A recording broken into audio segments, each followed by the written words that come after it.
Well, with local government elections fast approaching, there are concerns that crime and political aspirations will merge and further terrorize communities.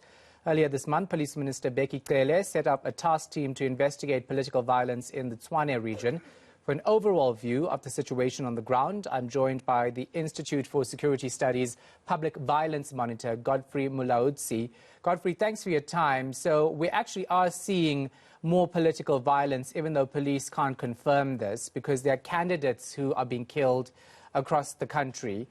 Why is this going by at the rate it is, and police are not able to crack down on it, or even political parties?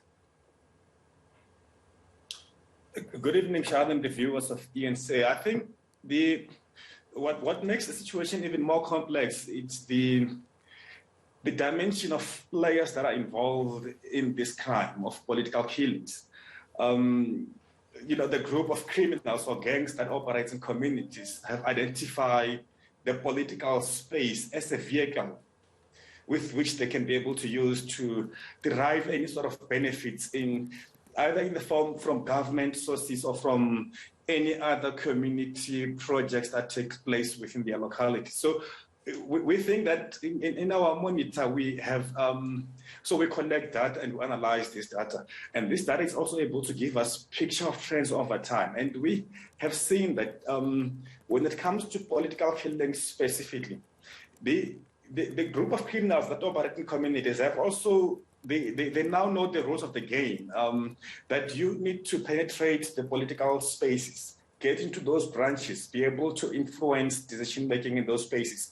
And being criminals as they are, if it doesn't go their way, the only language that they use, they know how to exert pressure and force is through violence. And of course, they have demonstrated over time that they are able to implement very credible threats. Yeah, so let's talk about whether we're seeing more of this happen ahead of the elections, or is it something that happens over a longer period of time? Because you think about KwaZulu-Natal, right? We know that that province has seen political killings for years, and they haven't managed to actually get a grip on the situation. We're now seeing it intensify in other provinces. And this is mostly, some would argue, because there's lots of discontent about the candidate list, but you can't really draw a link because there's no solid proof. What are you seeing closer to this local government election? The trend has not changed, but it is not solely on the basis of the list disputes, but there is also issues of resources that people fight for in the grounds, in communities. In KwaZulu-Natal, for example, and I think that we must give credit to the Inter-Ministerial Committee, its task team have been able to bring to books the perpetrators of these crimes. Whereas in Gauteng, there's still a challenge of the perpetrators that have not been brought to book. But I think that what we see is, Shahan, if you move towards elections, it's actually periodical. If you move towards elections, be it general elections, be it local government elections, or by-elections, there is a potential of gain through what I can call capturing who could be the candidate in those areas. So the group of gangsters that operates in these spaces, they exert their influence by capturing those people. But if you look in, if it is probably, let's say, the general elections of the political party, let's use the ANC in this instance, processes of electing candidates or nominating who they believe should lead the organization, not deployment into government. That also has resulted in a lot of people being killed. I mean, if you would see in other provinces like Mpumalanga, for example, in KwaZulu-Natal, the famous case of Sindiso Magata, it had nothing to do with the deployment but it had to do with the exposure of corruption in that area. So I think there is a multi explanation that we can find into this, but I think two things. One, it has to do with the when we go towards the elections of where people have to be deployed into governance, but also within the intra-party political elections itself, the contest within the party.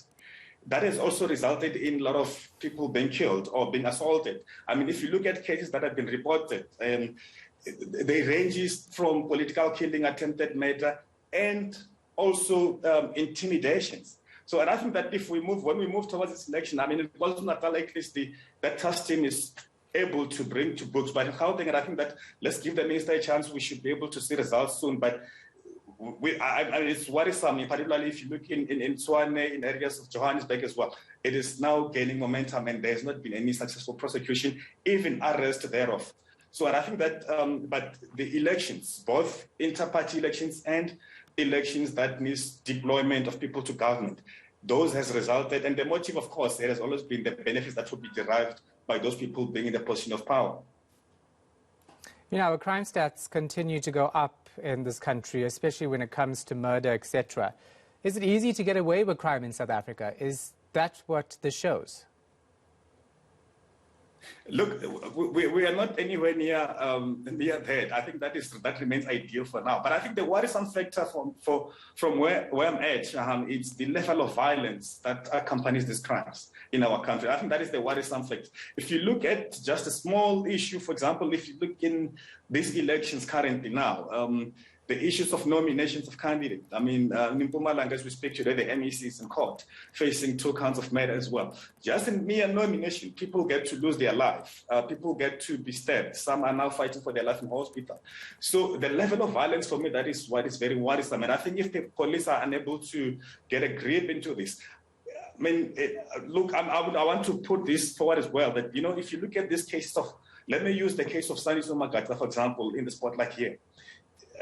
You know, we have seen in our research that the group of gangs, the group of criminals that operate in the space of political killing as well, they are not operating alone as just criminal gangs. So it's a partnership. It's a partnership that also involves some of the unscrupulous police officers, some of the unscrupulous politicians as well. They come into partnership with these politicians. Now, if you look at Sandiso Magata, the accused who's in court, 2 of them are former police officers who now operate in taxi industry. Now, this is a very worrisome threesome, if you were to put it that way.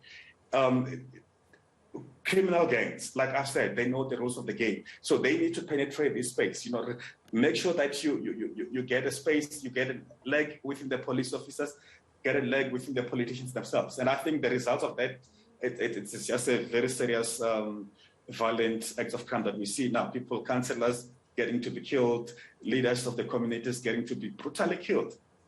Yeah. All right. Thank you so much for your insight. Appreciate your time. Godfrey Mulaudzi, Public Violence Monitor at the Institute for Security Studies.